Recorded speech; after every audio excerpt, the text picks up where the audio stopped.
586 운동권의 청산을 외치고 있는 것입니다.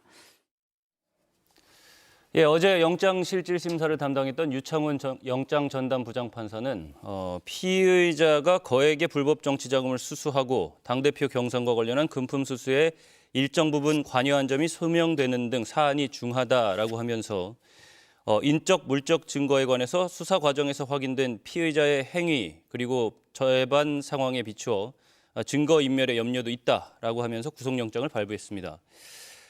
손 전 대표의 구속에 대해서 여당은 사필 규정이라고 평가했지만 또 민주당에서는 정치 탄압이라고 하는 비판도 나오던데 두 분 어떻게 보세요?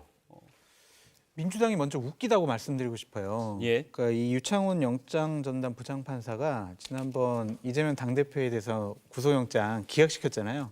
그때는 정의로운 사법부 이랬다가 예. 송영길 전 대표에 대해서는 구속영장을 발부하니까 이거는 사법부가 잘못됐다라는 식으로 비판을 하고 있잖아요. 자기들한테 유리하게 판정을 하면 정의로운 사법부고 불리하게 판정을 하면 나쁜 사법부고 이렇게 이중잣대가 과연 맞는 것이냐라는 좀 생각이 들고 예. 송영길 전 대표의 죄질은 상당히 좀 나빠요. 뇌물 혐의 있죠. 불법 정치자금 수수 있죠. 그리고 정당법 위반을 했어요. 그리고 또 우리가 살펴보면 휴대폰도 폐기를 하고 PC도 뭐 바꾸고 막 이런 식의 행동을 했거든요. 예. 결국에는 증거인멸의 우려가 있다. 범죄 혐의가 소명됐다. 이런 것들로 인해서 영장전담 판사가 어쩔 수 없이 이런 혐의 내용을 보고는 구속시키지 않을 수가 없지 않았느냐. 그런 생각을 가진 것 같습니다. 그래서 저는 잘못한 거는 당연히 벌을 받아야 되고 사법 절차에 따라서 민주당도 좀 책임을 져야 한다라고 말씀드려요. 예. 매우 안타까운 사건입니다. 구속에 대해서 지금은 당의 소속이 아닙니다만은 전직 당 대표를 역임하셨던 분이기 때문에 그 점에 대해서는 민주당의 책임이 없다 이렇게 꼬리자리를 하는 것은 국민의 입장에서 국민의 눈높이에서 적절하지 않다고 봅니다. 그러나 지금 말씀하셨던 내용에 대해서는 좀 반박을 좀 드리면 개별 의원 차원에서 개인의 의견을 가지고 정치 탄압이다 이런 얘기를 하시는 분도 계십니다. 저도 사실 정치 탄압의 요소가 매우 크다 이렇게 생각을 합니다. 그러나 당에서는 현재 제 당의 공식적인 당원이 아니기 때문에 공식 입장이 없다는 게 분명한 당의 기본 입장입니다. 근데 그것을 개별 의원이나 개별 한두 분의 얘기를 가지고 민주당의 전체 의견인 것처럼 얘기하시는 것은 좀 확대 해석이다 이렇게 말씀드립니다. 그럼 민주당의 공식 입장은 전혀 이거에 대해서 의견이 없다라는 게 공식 입장인 겁니까? 지금 드릴 수 있는 말씀은 바로 말씀드릴 수 있는 얘기는 어제죠. 바로 말씀드릴 수 있는 얘기는 예. 우리의 당원 민주당 당원이 아니기 때문에 그런 얘기를 하는 게 적절하냐에 대한 논의가 좀 있었던 것이고요. 그런데 저는 그렇게 가서는 안 될 것이다 이렇게 저는 개인적으로 생각합니다. 왜냐하면 그렇게 가서는 안 된다는 건 어떤 의미죠? 그러니까 당이 공식적인 입장이 없는 것처럼 비춰져서는 안 되고 예. 당이 이번을 계기로 해서 환고탈퇴할 수 있는 그 당내 경선에 있어서 불법적 요소를 완전히 제거하기 위한 혁신적인 방안이 무엇을 더 고민하고 있는지에 대해서 주도적으로 얘기를 해서 훨씬 더 소잃고 외양간이라도 정말 잘 고치는 정당의 모습을 보여주는 것이 맞다. 우리가 계속 여당에게 계속 주장하는 것이 그렇지 않습니까? 아니 당신네들은 왜 모든 걸 잘못해놓고 잘못했다는 얘기도 않고 그리고 개선도 하지 않느냐. 그렇게 얘기를 많이 했습니다. 우리는 좀 다르다는 모습을 좀 보여줄 필요가 있다. 그리고 그러한 것들에 대한 준비는 민주당에서 그동안 쭉 해왔다. 그러니 우리에게 혁신의 모습을 분명하게 보일 필요가 있다. 저는 그렇게 생각합니다. 당원이 아니라는 그래서 의견이 없다 이런 말씀을 해주셨는데 그러면 지금 말씀하신 것처럼 어떤 의견을 내놔야 한다. 그리고 좀 쇄신해야 한다라는 의견은 민주당 내부에서 좀 나오고 있습니까? 네, 뭐 이심전심으로 그런 말씀들을 하시는 분들이 꽤 있고요. 예. 예, 공개적으로도 하시는 분들이 좀 이제 생기기 시작한 것 같습니다. 예. 근데 그게 이제 즉각적인 반응을 어떻게 보일 것이냐에 네. 대해서 말씀을 그렇게 해서 좀 부적절한 게 아닌가 뭐 이런 얘기를 하신 분도 계실 수 있습니다만은 그렇다고 해서 전직 당대표를 지낸 분입니다. 근데 그분이 예를 들어서 구속이 됐다는 전제하에서 모든 걸 다 준비했다는 그것도 적절하지 않죠. 왜냐하면 지금 이 수사에 있어서에는 형평성을 잃은 수사가 요소가 분명히 있기 때문에 그 구속 전까지는 그러한 검찰 수사의 문제점을 국민들께 정확하게 전달해 드리는 노력을 더 많이 했어야 되기 때문에 예. 이후에 영장실질심사 이후의 내용에 대해서는 우리가 국민 눈높이에 합리적인 이 얘기들이 나올 거라 생각합니다. 예. 윤재관 하실 부의장님의 말씀. 저런 네. 합리적인 생각을 민주당 의원들이나 지도부가 좀 받아들여서 네. 제대로 된 공식적인 입장 그리고 국민들께 사과하는 모습을 보여줬으면 좋겠다라는 생각이 좀 들고요. 이신전심으로 좀 사과해야 된다라는 얘기가 있다라고 말씀하셨는데 예. 이럴 때 연판장을 해야 돼요. 이럴 때 초선 의원들, 개혁적인 성향의 의원들이 연판장 돌려가지고 자 우리가 이거 그냥 감추고 숨고 언급 안 하고 이게 과연 국민 눈높이에 맞는 것이냐. 우리가 제대로 좀 사과를 하고 잘못을 인정합시다라고 해야 될 것 같다는 좀 생각이 들고 네. 이것을 자꾸 정치 탄압으로 몰고 가는 것은 좀 무리가 있어 보여요. 왜냐하면은 검찰에서 송영길 전 대표를 딱 찍어놓고 수사한 건 아니잖아요. 이정근 전 사무부총장의 노트와 휴대폰에서 녹취록이 나와가지고 이 사건이 수사가 되기 시작을 했고 예. 문제가 되기 시작을 한 거 아니겠습니까? 예.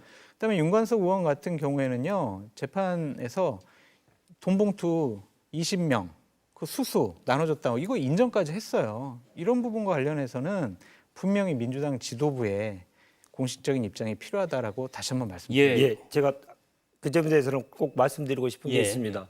민주당은 그 국민의힘과 달리 조용하라고 해서 그냥 딱 입 닫고 하는 정당 아닙니다. 그러니까 사람 움직이는 생명 있는 정당이기 때문에 지금 말씀하셨던 우려 사항들은 좀 지켜봐 주셨으면 좋겠다라고 말씀 꼭 드리고 싶고 지금 말씀하셨던 그 수사의 과정과 관련돼서 그런 주장을 하실 거면 김건희 특검, 김건희 수사는 왜 그동안 안 했는지 재판 과정 속에서 주가 조작의 내용들이 검찰을 통해서 엄청나게 많은 증거들이 나왔음에도 불구하고 지금 살아있는 권력의 김건희 특검에 대해서는 아무런 얘기하지도 않고 그동안 검찰은 수사하지 않았다는 거죠. 이렇게 권력을 국민이 준 권력을 가지고 어떤 사람에게는 아주 엄정하게 어느 사람한테는 너무나 관대하게 이렇게 하는 것이 바로 정치 탄압인 겁니다. 예. 그래서 정치 탄압에 대한 얘기를 드리는 것이죠. 예, 알겠습니다. 이 부분에 대해서는 뒤에 또 제가 질문을 따로 드리도록 하겠고요. 송 전 대표의 혐의가 이른바 돈봉투 살포에 개입한 혐의 이 부분에서도 이 부분이 있고 또 두 번째가 불법 정치자금 7억 6,300만 원을 후원의 평화와 먹고 사는 문제 연구소에서 받았다라는 두 개가 제일 큰 혐의로 알려져 있습니다. 근데 송영길 전 대표의 구속이 어쨌든 결정이 됐기 때문에 검찰은 돈봉투를 받은 인물로 거론되는 민주당 의원들에 대한 수사에 대해서도 앞으로 어떻게 될 것이냐라는 문제에 대해서 여러 말이 나오고 있습니다. 네. 그러니까 수사가 더 확대될 것이다. 또 아예 별개 사건인데 검찰이 수사 속도를 조절하는 거다. 이런 비판들도 나오고 있거든요. 우선은 첫 번째로 수사가 확대된다는 가정을 했을 때 민주당 내에서는 이 사안에 대해서 어떤 대책을 의논하고 계신 게 있을까요? 지금 대책을 논의하는 게 예. 무슨 의미가 있겠습니까? 검찰이 지금 이 송영길 대표와 고소까지 가는데도 지금 8개월 이상이 걸렸는데 그 과정 속에서 8개월 후에 구속시킬 사람을 지난 4월에 들어오지 않으면 거의 그 몰매 맞는 분위기로 만들어가지고 사람들을 계속 몰아갔지 않습니까? 이 수사를 계속 자기의 스케줄에 맞게 조절을 해온 게 검찰 아닙니까? 그래서 그 검찰이 여러 가지 이 정치적인 요소들을 가미해가지고 이런 수사를 조절할 텐데요. 우리 민주당은 민주당의 이 길을 뚜벅뚜벅 가는 길이 바로 그것이 바로 대책이라고 생각하고요.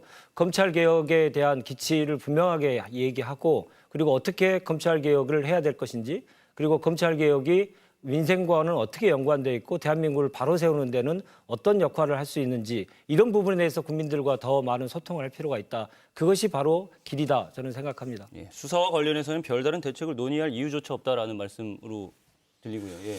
송영길 전 대표 프랑스에서 귀국하라고 한 거는요. 검찰에서 압력을 행사하지 않았어요. 민주당 지도부에서 최고위원회의에서 빨리 귀국해라. 빨리 귀국해가지고 빨리 조사받아라. 본인들이 귀국을 종용했다라는 점을 바로잡고 싶고요.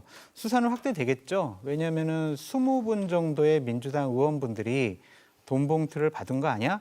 이런 의혹이 있잖아요. 그래서 몇 분 같은 경우는 좀 확인이 됐고, 그러니까 이런 리스트와 관련해서는 검찰이 좀 제대로 좀 수사를 진행하지 않을까라는 좀 생각이 드는데 이런 점들은 좀 우려스러운 부분은 있어요. 예. 그러니까 총선을 앞두고 수사 시기를 좀 조정을 해가지고 공천을 받은 분 중에서 돈 봉투에 연루된 사람이 있으면 공천 받고 나가지고 이렇게 좀 소환 조사를 한다든지 예. 이렇게 되면 검찰이 총선에 개입하는 거 아니야?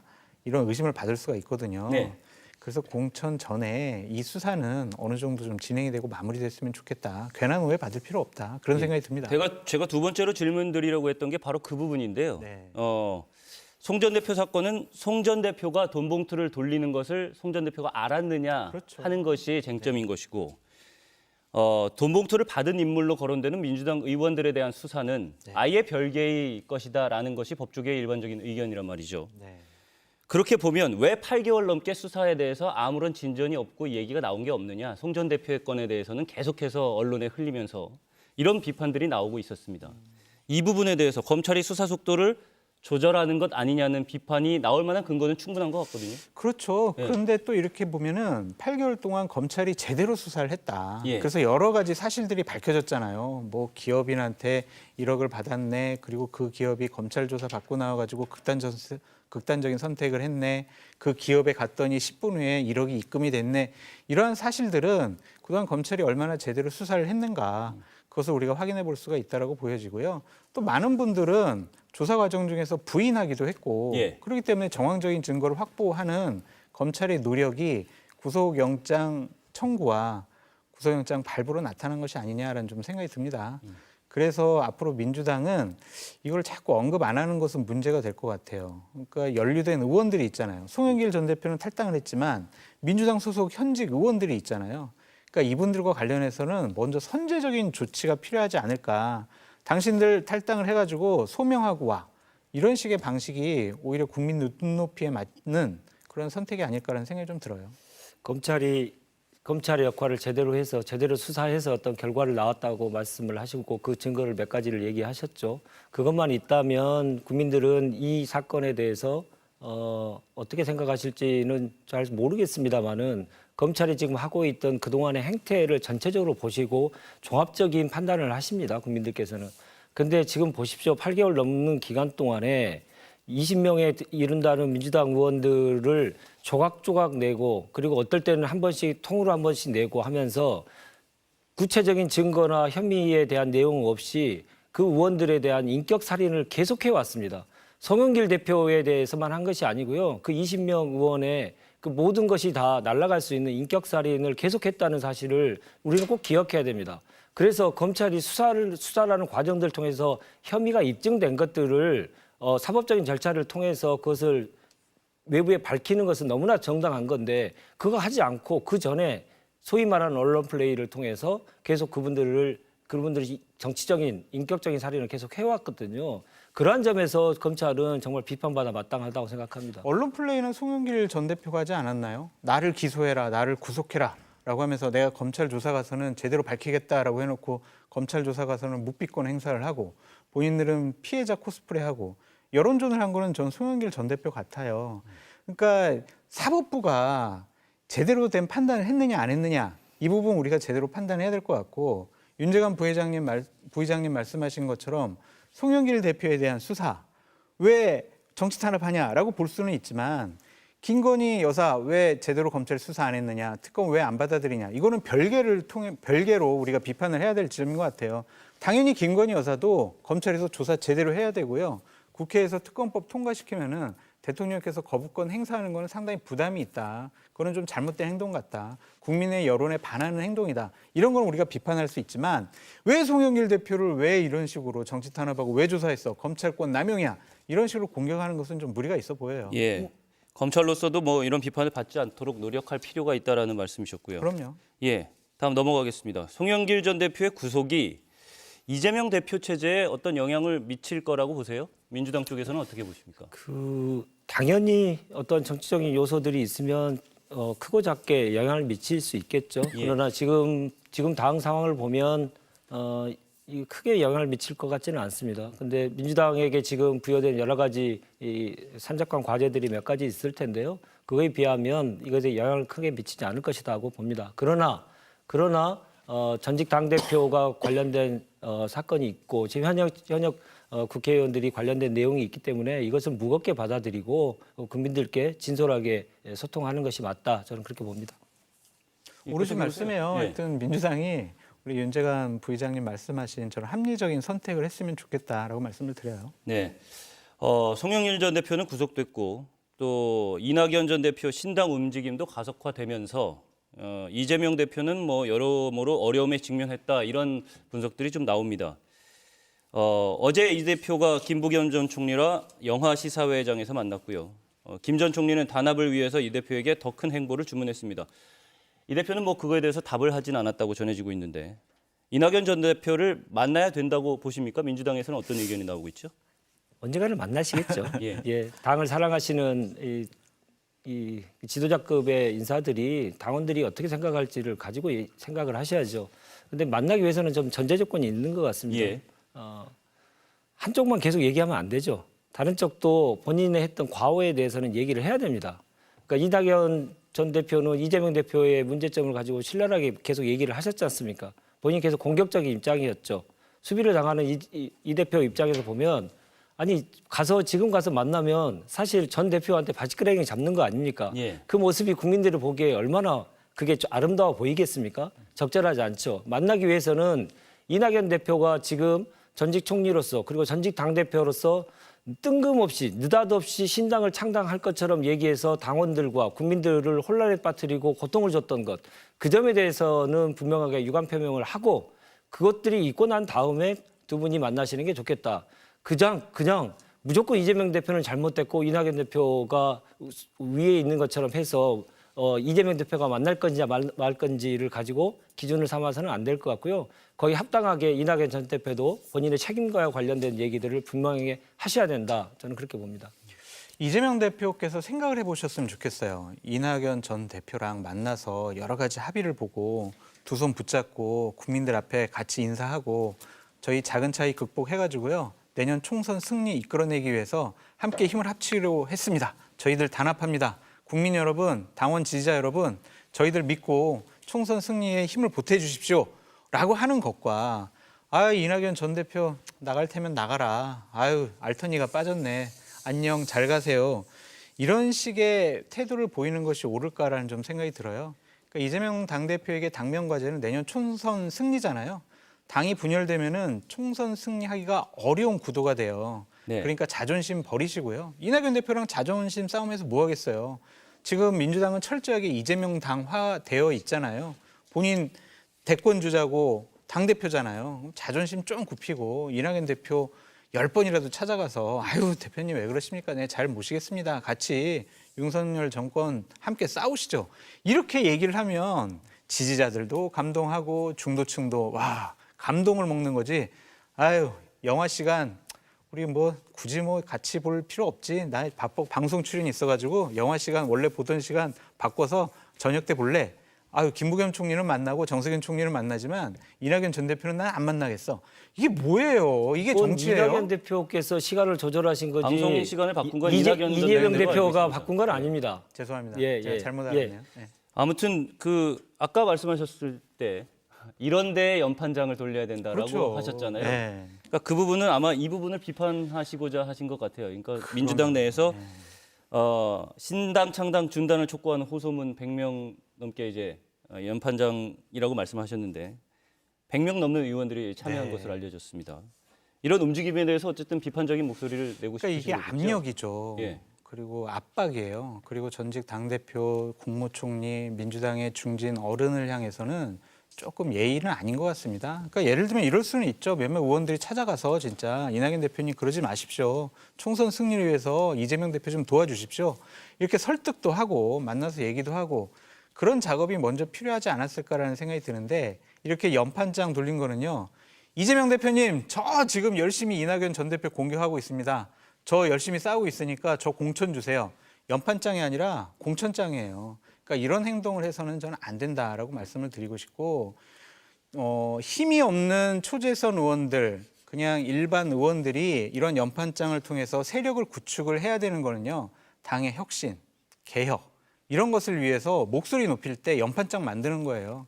누군가 한 명을 핍박하고 압박하는데 집단 세가 연판장 형태로 나온다라는 것은 민주정당에서 상당히 부적절한 행동이 아니냐라고 저는 비판하고 싶습니다. 장 소장님이 말씀하신 것처럼 네. 호소문 서명에 대해서 개인에 대한 압박이다 이런 비판들이 좀 있는 것 같아요. 여러 가지 이유가 있어서 하실 텐데요. 예. 제가 보기에는 이낙연 대표가 원인 제공을 하셨지 않습니까? 이낙연 대표가 그 어떤 급발진의 형태가 아니고 계속 문제 제기해왔고 그리고 민주당의 지금 당원들과 함께 지금 검찰 독재 정권과 독재 정권에 대한 싸움을 계속 하시면서 그런 얘기를 하셨다면 당연히 그거는 받아들이면서 우리가 어떻게 하면 더 좋은 일이 될 건가 그런 논의가 있었겠죠. 근데 그렇게 우리가 꼭 그 상대해야 되고 싸워야 될 대상에 대해서는 입 닫고 계시다가 갑작스럽게 당내에다가 총기를 난사하시니 모두가 너무 놀란 거 아닙니까? 왜냐하면 그분은 민주당에서 계속 정치를 해오신 분이고 전직 총리 당대표를 하셨던 분인데 이게 뭔가 이게 무슨 시츄에이션인가 이런 생각을 할 수밖에 없는 것이고 예. 그런 점에 대해서는 분열의 길로 가서는 안 된다라고 하는 것에 대해서 분명하게 의원들의 입장을 정리하는 것도 저는 의미가 있었다고 봅니다. 근데 다만 지금 115명 얘기가 나오고 있습니다만은 그것을 숫자로 센다는 것, 분열의 길을 가서는 안 된다. 통합의 길로 가서 윤석열 정부와 싸워서 우리는 반드시 이기도록 똘똘 뭉쳐야 된다. 이것을 숫자로 센다는 것 그 자체는 저는 적절하지 않았다고 봅니다. 그것은 민주당의 전체적인 모든 당원들의 뜻이기 때문에 그것을 하나하나의 몇 명 중에 몇 명 이렇게 숫자로 세는 것은 적절하지 않았다. 저는 그렇게 보는 겁니다. 그리고 그 연판장에요. 이낙연 전 대표에 대한 공격만 있잖아요. 그러면은 정말 총선 승리를 위해서 의원들이 구국의 그러한 생각을 하고 있다라면 예. 이재명 대표에 대해서도 한마디 해야죠. 이재명 대표님 당대표로서 대화하고 타협하고 조정하고 또한 품에 안는 비주류도 좀 인정해 주시고 이렇게 당이 하나로 될 수 있는 통합의 행보를 보여주십시오. 이재명 당대표님께도 저희가 많은 의원들의 의견을 모아서 건의드립니다. 이런 내용이 들어갔으면 제가 비판하지 않았을 텐데 네. 그런 거 없이 그냥 이낙연 나빠요 이런 식의 공격을 해야 되니까 저 열심히 싸우고 있으니까 공천 주세요라고 비춰진다라고 저는 비판할 수밖에 없어요. 장 소장님하고 이제 여러 토론을 통해서 얘기할 때마다 이재명 대표에 대해서는 무조건 나빠요 하시는 아니죠, 것 그렇진 같아요. 않아요. 아니 보십시오. 이재명 대표가 서울구치소로 나오자마자 일성이 뭐였습니까? 우리는 작은 차이를 위해 네. 작은 차이를 넘어서야 된다. 통합의 메시지를 내셨잖아요. 최근에도 백지장도 맞들어야 한다. 그리고 통합의 메시지를 계속 내고 계시지 않습니까? 그리고 그동안 여러 가지 이 단위들 이렇게 예상을 하셨던 소위 말해서 가결판을 던졌던 의원들에 대한 색출을 할 것이냐 아닐 것이냐 많은 관전 포인트였는데 그 점에 대해서는 통합의 관점에서 우리가 더 큰 대의를 위해서 노력하자라고 해서 지금 하나로 계속 모아가고 계시지 않습니까? 근데 그러한 노력들 이런 것들에 대해서는 아무런 노력도 하지 않고 아무것도 안 한 것처럼 치환하시면 많이 섭섭하죠. 말만 하신 거 아닌가라는 생각이 들어요. 예, 가결판은 아닙니다. 색출할 수가 없잖아요. 아니, 예. 왜냐하면 국민의힘 상황도 살펴보고 싶은데. 예, 가장 그 정치인의 제일 중요한 건 행보와 메시지 아닙니까? 예. 근데 그 메시지 제일 중요한 두 가지 중에 하나를 뭐 어떤 메시지를 내든 간에 그거는 무조건 잘못됐고 그거는 사실이 아니고 진심이 아니라고 얘기해 버리면 어떤 정치인의 메시지가 의미가 있겠습니까? 그건 적절하지 않다고 봅니다. 예, 두 분 다 어떤 말씀을 하시고자 하는 건지는 뭐 저도 알아들었고요. 시청자분들도 아마 다 아셨을 거라고 네. 생각이 듭니다. 국민의힘 상황 살펴보겠습니다. 어제 비대위원장 인선을 위해서 국회의원, 당협위원장 연석회의를 열었는데 결국에는 결론을 못 내렸습니다. 한동훈 법무부 장관을 비대위원장으로 추대하자 이런 목소리가 컸다고 알려졌지만 또 반대 목소리도 적지 않았다 이런 얘기도 나오고 있습니다. 그거는 별로 중요하게 생각하지 않는 것 아, 같아요. 그런가요? 예. 그냥 절차적인 정당성을 좀 만들어 가고자 좀 시간을 끄는 것이 아니냐는 좀 생각이 들어요. 그러니까 방금 전에 나온 속보를 보면은 네. 당의 원로 회의를 좀 거쳐가지고 한동훈 장관을 윤재옥 권한대행이 면담을 하고 우리가 비대위원장으로 추대하겠다. 이러한 시나리오로 지금 일을 진행할 거다라고 언론에서 보도가 나왔거든요. 그러면 결론은 다 이미 정해진 그렇죠. 상태에서 그냥 절차만 마련해 두는 거다라는 말씀이신 거죠? 그렇게 봐야 될 것 같아요. 예. 그게 당에 있는 당협위원장이나 의원들이 반대한다고 해서 지금 한동훈 법무부 장관이라는 사람을 당의 비대위원장으로 뭐 지명, 임명 뭐 받아들이려고 하는데 그게 윤재욱 권한대행의 뜻으로만 되겠습니까? 결국에는 윤석열 대통령의 뜻과 의지가 반영되는 거다라고 우리가 볼 수밖에 없잖아요. 예. 국민의힘 의원들이 대통령의 뜻과 의지가 한동훈 장관 비대위원장에게 있는데 그거를 거부할 만큼 강 큰 의원은 없다는 좀 생각이 들어요. 그래서 저는 이거는 그냥 시간 끌기, 절차적인 정당성을 확보하기 위한 시간 끌기가 아니냐 그런 생각이 듭니다. 어떻게 보세요? 네, 저는 전적으로 동의하고요. 우리가 최소한 지금 80년대로 회귀하고 있구나. 완전히 나라가 후퇴하고 있구나. 다시 보여주는 거죠. 이거는 전두환이 노태우를 당대표로 지명했던 50 시절의 모습하고 똑같은 거고요. 어쩌면 전두환 대통령이 장세동을 제2인자로 다시 낙점해가지고 권력을 다시 계속 휘어잡고자 하는 그런 모습하고 똑같은 거 아닙니까? 국민의힘의 당대표는 당대표가 아니죠. 여의도의 출장소장에 불과합니다. 왜냐하면 지금 두 번째 연속으로 용산에서 대통령의 뜻에 따라서 당대표를 비대위 체제로 몰아가 당대표 몰아내고 비대위 체제로 만들어서 자기가 원하는 사람을 심고 있지 않습니까? 사실상 대통령이 임명하고 대통령이 자르는 역할 그리고 또 다시 대통령이 임명하는 이런 형태가 됐기 때문에 이거 대통령을 위한 정당이지 국민을 위한 정당이 아니다. 이 모습을 적나라하게 보여주고 있는데 시간 끌기가 좀 필요하겠죠. 근데 국민들은 그 모습을 정확히 지금 알고 있다. 이렇게 말씀드릴 수 있습니다. 그 앞에 민주당 얘기할 때와는 좀 다르게 주제가 바뀌자마자 두 분이 의견을 좀 일치하는 모습을 보이고 있는데 장 소장님께 그러면 이렇게 여쭤볼게요. 네. 의미가 없다라고 아까 말씀하셨던 것 같은데 네, 반대 당내 논의? 의견이 네. 다수였다는 데 있어서 네. 윤석열 대통령의 국민의힘 장악력이 떨어진 것 아니냐 이렇게 분석하는 이야기들도 있습니다. 이런 면에서는 의미는 있을 것 같긴 하거든요. 그렇게 보기는 어렵고요. 그 한동훈 장관 비대위원장 추대와 관련해서 반대하는 분들이 영남 중진 의원들이 좀 다수였다고 하더라고요. 이제 그분들 같은 경우에는 한동훈 장관이 와서 이제 공관위원장을 또 대통령과 합의를 해가지고 만들면 예. 결국엔 자기네들 공천은 날아가는 거 아니냐 그런 현실적인 문제가 있다라고 볼 수밖에 없는 것 같고요. 어쨌든 뭐 각종 보수 언론에서도 지금 며칠째 지적을 하고 있는데 문제는 용산이고 대통령실이다. 그런데 당의 비대위원장이 바뀌고 당대표가 바뀐다고 한들 이게 과연 국민의힘의 혁신과 개혁, 국민들이 인정해 줄 것이냐 그런 부분에 대한 의구심을 보수 언론에서도 계속 사설과 칼럼으로 지적하고 있잖아요. 근데 이런 것들이 용산은 들리지 않는 것 같다라는 좀 생각이 듭니다. 한동훈 장관이라는 보수파의 정말 중요한 정치적인 자산을 내년 총선 전망이 그렇게 썩 국민의힘에게 유리하지 않잖아요. 불리하다, 좀 여러 가지 어려울 거다라는 전망이 많잖아요. 그런데 선봉장으로 얼굴로 저렇게 내세우는 것이 맞는 것이냐, 좀 그런 생각이 듭니다. 한동훈 장관 정말 훌륭한 축구 선수예요.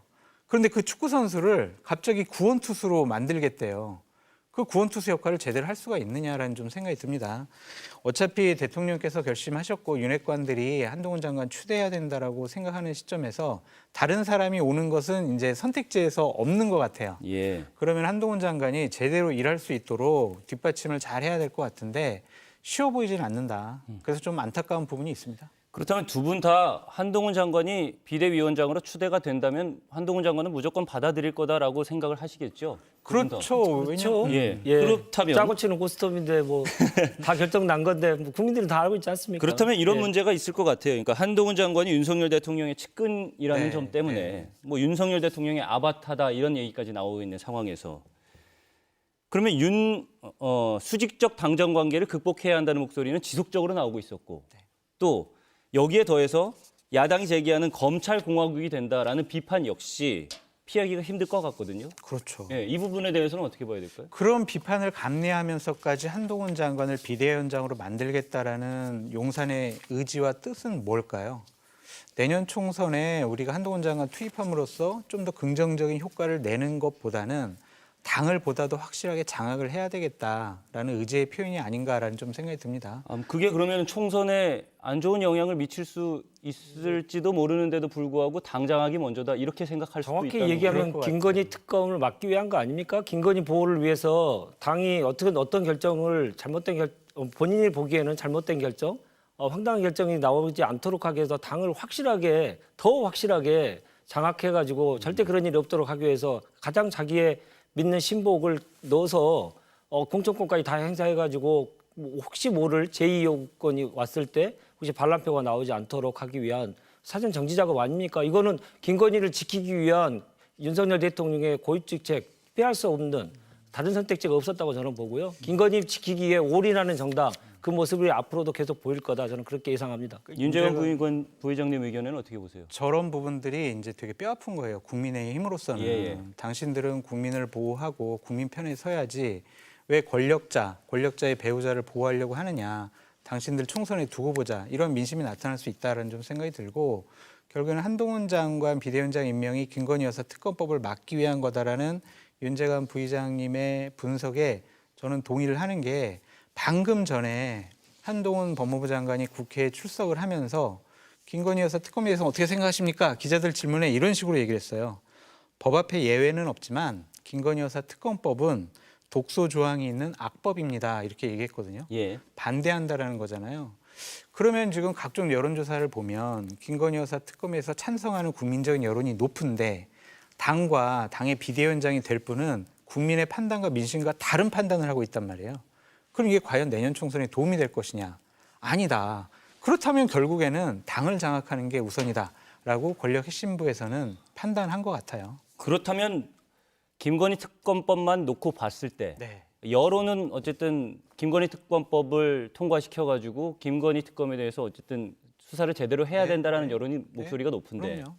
그럼 한동훈 장관은 이에 대한 입장 표명을 반대 방향으로 할 수도 있다라는 말씀. 반대 방향으로 했어요. 지금 국회에 출석을 네. 하면서 독소 조항 악법이다 이런 식의 얘기를 했거든요. 그러니까 명확하게 그렇진 않지만 어쨌든 입장 표명을 명확하게 할 때는 그렇게까지 수를 둘 거다라고 지금 생각을 하고 계십니다. 그게 저는 예. 되게 부적절하고 잘못된 거라고 보여지는데 예. 어쨌든 여권 핵심부에서는 그 역할을 한동훈 장관, 한동훈 비대위원장 예정자에게 부여한 것 같단 말이죠. 그러니까 그것이 과연 내년 총선 때 국민들에게 어떻게 비춰질지 결코 긍정적으로 비춰지지는 않을 것 같다라는 생각이 듭니다. 예. 한동훈 비대위원장 카드가 본격적으로 아주 유력하게 나왔을 때의 흐름을 한번 봐보십시오. 예. 28일 날 이제 특검법이 통과되겠죠. 그러면 이제 그 대통령이 제2 요구를 할 것이고, 그러면 제2 요구에 대해서 국회가 또 표결을 하겠죠. 네. 그 표결은 당연히 무기명 투표입니다. 그래서 어떤 투표를 할지 모르는 겁니다.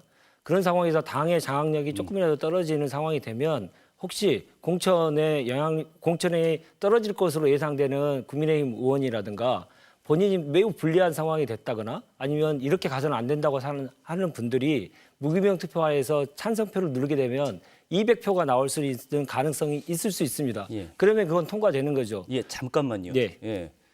여러분 속보를 좀 전해드리겠습니다. 신임 국정원장 후보자의 조태용 국가안보실장이 지명이 됐다는 소식을 전해드리겠고요.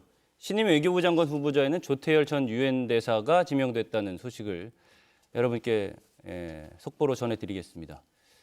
말씀 중에 죄송합니다. 예.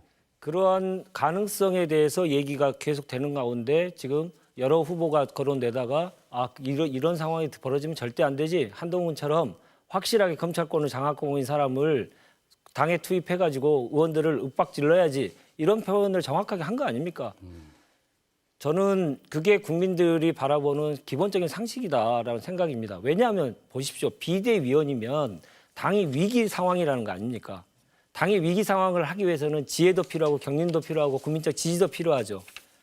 그런데 한동훈 장관은 정치를 한 번도 해본 적이 없는 사람입니다. 공식적으로.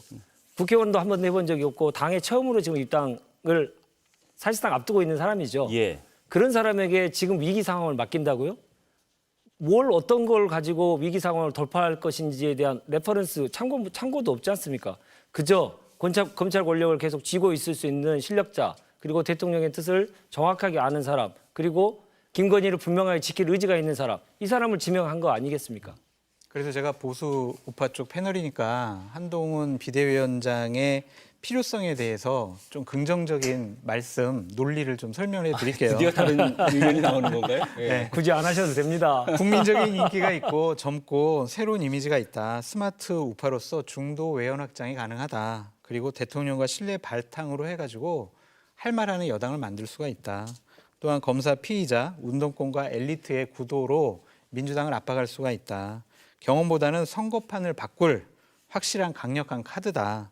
또는 비대위원장 주목도가 높아서 바로 나오면 국민적인 관심과 또 지지도 상승으로 이끌어낼 수가 있다라는 것이 지금 국민의힘에서 한동훈 비대위원장 추대론의 근거입니다. 국민을 근데 바보로 아는 그 거죠. 근거를 말씀하시는데 뭘 보셨어요? 아니, 그걸 이제 정리해 놓은 거를 좀 보고 했는데 정리해 놓은 거 어떤 사진 네. 같이 보이던데. 이대로 진행되지는 않을 것 같다는 좀 생각이 들어요. 예. 그래서 각종 여론조사를 보면 특히 지난주 토요일에 나왔던 금요일에 나왔던 갤럽 여론조사를 보면은요. 한동훈 장관이 중도층으로 외연 확장할 수가 있느냐 그런 여론조사도 있거든요. 예. 한번 시청자 여러분들께서 그 부분도 한번 참고로 살펴보시면 좋겠습니다. 근데 말씀하시는 것에 뭐 인기 있고 젊고 이런 것들에 대해서는 어쨌든 제가 이렇게 듣다가 네. 할 말하는 여당을 만들 수 있다라는 부분에서는 장 소장님과 굉장히 말씀하신 것과 괴리가 있는 부분이에요. 왜냐하면 수직적 당정 관계를 뛰어넘을 수 있어야 할 말하는 여당을 만들 수 있는 건데. 그러진 않을 것 같아요. 할 말하는 여당을 만들 수 있는 사람은 3분 정도 되는 것 같아요. 이준석 전 대표, 예. 유승민 전 대표, 김종인 전 비대위원장 이런 분들 정도 아니면은요 윤석열 대통령에게 다른 말을 하기가 쉽지 않다. 특히 한동훈 장관 같은 경우에는 검사 생활하면서 윤석열 대통령 검사 시절에 밑에서 근무했잖아요. 검사 동일체. 검사가 위에 이쁜 검사에게 항명할 수가 있습니까? 다른 말 할 수가 있습니까? 그 문화가 쉽지 않을 것 같아요. 그래서 저는 할 말하는 당대표가 되기는 좀 쉬워 보이지 않는다. 그렇게 말씀드려요. 국민을 위해서 할 말은 하지 않고 대통령을 위해서는 할 말을 하겠다. 이런 비대위원장이겠죠. 그래서 그것은 권력자 1인을 위한 비대위원장이지 국민정당으로서 국민들에게 표를 받는 정당으로서의 비대위원장으로서는 매우 부적절한 사람이 될 것이다. 저는 그걸 단언합니다. 어쨌든 두 분 말씀이 어느 정도 이렇게 맞아 떨어지는 부분이 많이 있는데 이렇게 의견이 일치하는 비판들이 나오는 것만큼이나 그래서인지 민주당은 한동훈 장관이 비대위원장을 맡으면 민주당에게 유리하다라는 평가들이 굉장히 민주당 내에서 많이 나오고 있습니다. 예를 들어서 정청래 의원은 야당 입장에서는 관역이 많아지면 나쁠 것이 없으니까 굳이 한동훈 비대위를 반대할 이유는 없어 보인다. 그냥 웃는다. 이렇게 얘기를 했고요. 장경태 최고위원은 한 장관이 비대위원장이 되면 민주당 입장에서는 감사하다. 우상호 의원은 정권 심판 정세가 더 커질 것이다. 이렇게 얘기를 했습니다. 민주당에서는 어쨌든 한동훈 비대위원장이 되면 네. 더 민주당에 유리하다는 생각을 가지고 계신 걸까요? 그러니까 유불리에 관련돼서 땡큐라고 얘기하신 분도 유불리를 딱 따져가지고 그렇게 말씀하신 게 아니고요. 예, 그 땡큐라는 말은 제가 일부러 얘기 안 했는데. 너무나 어이없는 인사고 예. 너무나 어이없는 비대위원장의 결정 과정들을 사실은 이제 위트 있게 말씀하시는 차원이 아니었을까 싶습니다. 그게 유불리를 가지고 얘기했다라고 평가해주지 않으셨으면 좋겠다는 생각이고요. 아, 예. 좀 보십시오. 비대위원장이면 당을 이끌어가야 될 사람인데 좀 정치력이 없는 사람이 국정 운영을 책임지고 있으니까 나라가 어떻게 됐습니까? 한 번도 정치를 하지 않는 사람이 그래 한번 정치적인 빚이 없으니까 잘하겠지라고 해서 국민들이 맡겨놨더니 정치는 완전히 사라지고 나라 경제는 나락으로 지금 계속 떨어지고 있지 않습니까? 그런 상황에서 그거와 똑같은 사람을 집권 여당의 비대위원장으로 앉힌다? 또 실험을 하겠다고요? 실패한 것이 분명한 건데 또 그 방법을 또 가겠다. 이렇게 고집을 피우고 있으니 너무나 어이가 없는 일 아닙니까? 조금이라도 국민께 면목이 있다면 이러지 않았을 텐데 정말 막가파식으로 국정 운영을 한다. 저는 그렇게 말씀드립니다. 저는 보수파 패널로서 국민의힘이 걱정돼서 드리는 말씀이에요. 정말 한동훈 장관을 제대로 쓰려면 이번에 등판시키는 것이 과연 적절한가에 대한 정무적인 판단을 하셨으면 좋겠고 꼭 이런 일은 없어졌으면 좋겠어요. 한비어천가 부르는 분들 분명히 많을 거예요. 예. 그리고 한핵관이라고 해서 한동훈 장관을 세게 옹호하고 편들어주는 사람, 그 입장을 대변하는 사람이 분명히 국민의힘에서 나올 겁니다. 언론에서는 벌써 한핵관이라는 단어가 등장을 했더라고요. 그렇죠. 예. 한동훈 장관 정치해본 경험이 없어요. 법무부 장관이라는 갑옷을 입고 있었기 때문에 그 말에 권위가 실렸었고 그 말에 대해서 민주당과 싸울 수가 있었거든요. 정치인으로 완벽하게 변신을 하게 됐을 때 정치 경험이 없는 비대위원장, 당의 얼굴이란 말이에요. 정말 비대위원장님 정말 잘하십니다. 비대위원장님이야말로 국민의힘을 살릴 수 있는 구세주예요. 이렇게 생각하는 것은 정말 환타지 소설이에요. 그래서 한동훈 장관이 오더라도 아부만 하지 마시고 제대로 비대위원장 역할을 할 수 있도록 주위에서 많은 조언이 필요한 것 같다라고 말씀드려요. 예. 이번 주에 줄줄이 이제 인사청문회가 이어지고 있는데 시간이 얼마 안 남아서 짧게 제가 마지막 질문을 드리겠습니다. 야당 측에서는 특히 강도형 해수부 장관 후보자에 대해서 음주운전 폭력전과 문제 삼고 있습니다. 이 부분에 대해서 혹시 결격 사유라고 생각하시는지 어떤 의견이 있으신지 마지막으로 좀 짧게 90년대에 이제 벌어졌던 일이죠. 예. 그렇다고 하더라도 음주나 이런 폭력 사건은 공직자로서 상당히 결격 사유가 아니냐라는 좀 생각이 들고 어쨌든 인사청문회에서 도덕성, 전문성, 능력에 대해서 검증이 필요해 보여요.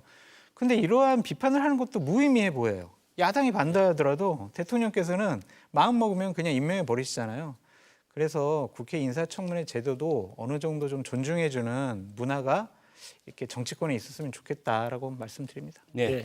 최상목 경제부총리에 대해서도 한 말 좀 꼭 드리겠습니다. 지금 경제수석을 역임하셨던 분 아닙니까? 근데 지금의 경제 상황을 보면 그분이 이렇게 부총리로 영전에 가는 만큼의 능력을 보여줬습니까?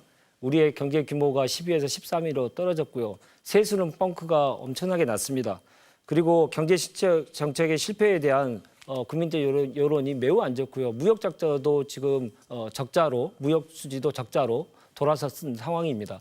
그때 대통령을 모셨던 경제 최고 참모, 경제수석이 지금 그것은 석고대죄해야 될 상황에서 이렇게 이 꽃가마를 타시는 건데 그건 국민들한테 진짜 너무 국민들을 바보로 하시는 모습이다. 그래서 이 부분도 그런 얘기 많이 하시지 않습니까? 청문회가 도덕성만 가지고 얘기하지 말고 실력 가지고 정말 적절한 사람인지를 가지고 평가하자. 이런 얘기들 많이들 하시지 않습니까? 그런 관점에서 보더라도 이분은 정말 부적절한 예. 인사였다. 저는 그렇게 말씀드립니다. 예, 알겠습니다. 오늘 인사청문회가 열리는데 최상목 경제부총리 그리고 강도영 해수부 장관 후보자에 대한 평가까지 두 분께 들어봤습니다. 두 분 오늘 말씀 감사합니다.